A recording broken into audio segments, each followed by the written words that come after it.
All right, guys, so for your do now, I asked you, why do we annotate? And so our key idea is that annotating helps us understand text better and remember what we read, right? As readers and thinkers, you will use this skill all through high school, college, and beyond, which leads us into what our lesson is about today, which is about this application called whykami.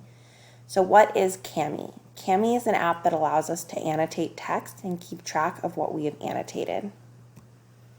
Right? Why do we use whykami, right? Well, of course we use whykami to learn, okay? Students can enjoy annotating text and editing documents using whykami.